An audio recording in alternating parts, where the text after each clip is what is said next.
What's going on, guys? So today I have some expensive news and then I have some good news regarding my Wrangler. I'm sure a lot of you saw the last video we uploaded last night about all the repairs and repair orders we got for my Wrangler. As you can see, it looks a little different now than it did yesterday.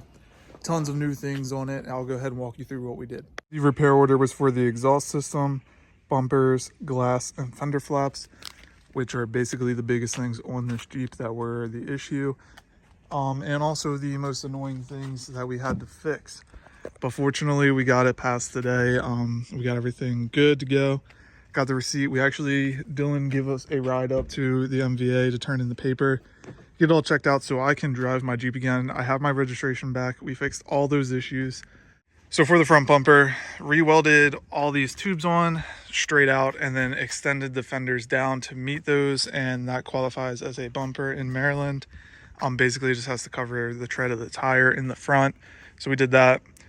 Actually, these are the wheel wells out of this Jeep from forever ago that I no longer have in here. And we extended the fenders out with these.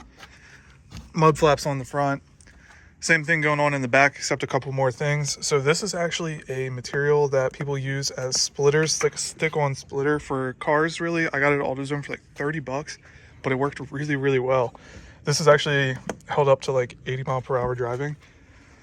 So super pumped that worked out. Now this is where you guys might have a few questions about what I did. So we have a mud flap on here, but that was not good enough because it didn't cover the whole tread. So I went and picked up some rubber floor mats and put them on here. Covers the whole tread and does its job. And it worked really well for, you know, the first little bit. Then we ran into some issues, as you guys can see, on the Bay Bridge. And basically must have caught or something, and then folded up on top of the tire and just sat up here for the last 15 miles until I got to Dylan's house. So the crazy part is I thought I smelled burning rubber for a little bit, and I kind of just ignored it because I didn't think it was my Jeep. I get here and it turns out it was my Jeep. So we're going to take these off because they're obviously not going to last, and we're going to have to put some different setup on this so that way we can go off-roading and make more content with it, and that's kind of the point of the Jeep altogether. But we did get it to pass, and me and Dylan actually just got back from the MVA, turning in all the paperwork so that my registration is no longer suspended. Now, that whole situation with getting pulled over and everything was absolutely miserable and a massive waste of time, honestly, I feel like at this point. But now that Jeep's passed, we can finally get it back to off-road ready, take it off-roading again, have some more fun with it, film some more videos. But I do think it's time to pick up a truck and a trailer. We're definitely going to need one for the Grand Cherokee to take it long distances. The Wrangler actually isn't really that much of an issue to drive up to Pennsylvania or anything like that. It does fairly good on the road with the 40s and everything. It's actually not too bad to drive besides the gas mileage. It's kind of expensive to drive there, but it's not awful, and it can definitely make the trip, and I'm confident driving it there. The Grand Cherokee, not so much, so we're definitely going to have to get a truck and trailer to tow that around. So we could always get a big trailer, throw both Jeeps on there, tow them both to Pennsylvania, Tennessee, anywhere we wanted to go really at that point. So if any of you guys tow your Jeeps around and have any input on like what trucks you guys recommend or anything like that, comment down below, because I really haven't done any research on any of this stuff yet. I have no idea what I want, no idea what I need. Definitely would have to put a lot of time into looking at it, getting the right setup and everything, because I'm going to be spending a lot of money on that. So I want to make sure I have something that lasts, something that's reliable, and something that can easily tow both Jeeps. And I need a trailer, obviously, that can also fit both Jeeps. Those are also fairly expensive, unfortunately, but I think it would be worth it in the long run. It would open up so many different off-road parks for us at this point, because we're kind of limited to Pennsylvania, maybe West Virginia, Virginia, and all that.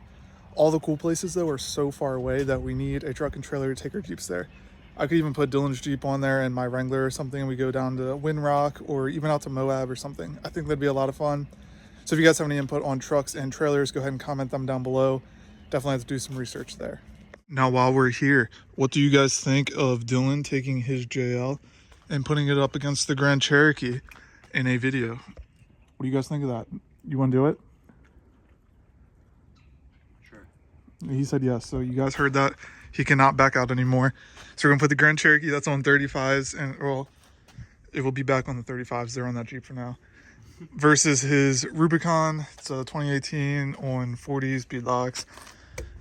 Pretty decent, big lift kit, all that kind of stuff. Versus my $5,000 budget built rock crawler. So comment down below. We're going to probably film that some other day, obviously, but comment down below, do you think this one will win, or do you think my Grand Cherokee will win? I got my money on the Grand Cherokee. I know Dylan can't drive, so I feel pretty confident about that, and we'll see how that goes. But hopefully that is the end of all the cop videos on my channel. They've been getting a lot of views, which is really cool, but they're not fun to make because they cost me a ton of money and a lot of time that I could be spending on the new brand that we're working on, the new company for all that stuff that we were talked about in the last video. So if you guys didn't see that, make sure you guys head over to the last video. I'll link it down below for you guys, so you guys can kind of get an idea of what we've been working on behind the scenes. Also, now that this is done, I'll have more time to make more content for you. Basically, all I had time for was fixing this and making content about fixing this. Now I'll be able to head off-road again. We'll take the Grand Cherokee off-roading. I'll get these 35s put back on the Grand Cherokee shortly, probably later today or tomorrow at some point. I kind of want to get this thing back on cool tires and wheels and everything like that. Just before we wrap up the video, I wanted to show you we did go ahead and go back to the 40s, but we put some fenders on it, so it's not too bad. These are the MCE narrow width JK fenders. I actually really like these a lot. I've hit them on rocks a ton when I had the 37s. Now it's kind of hard to hit them on things just because you hit the tires first. But these things will flex and bend, but they don't bend the body. That's what I don't like about metal ones, is if you hit a rock or a tree, it's a ton of pressure on this really thin metal that is your fender. These will bend way before this, so I'm really happy with these. I've actually had these for a while. They were on the setup originally, but we thought it would look cool without them. It did, but everybody didn't like that, so that's how we ended up in this situation. But I just wanted to show you guys what the Jeep looks like now.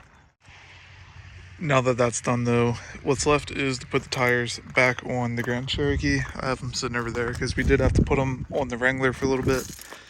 That kind of sucks because I've literally changed probably 15 sets of tires over the last 2 weeks, and these things are so heavy to put on, take off. They weigh a ton. I'm not really sure what the total weight is, but I am kind of curious about that, so we might weigh one eventually.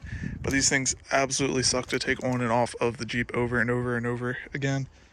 35s aren't too bad, and the 32s are super easy. They kind of sucked when I didn't have big tires, but now that I know what that's like, these are not bad at all. I don't mind swapping these over and over. But we do actually have to pick up a couple more lug nuts. This seems to be like a reoccurring trend that none of my Jeeps have all the lug nuts, except for that one at this point, which we don't even drive, so it doesn't matter.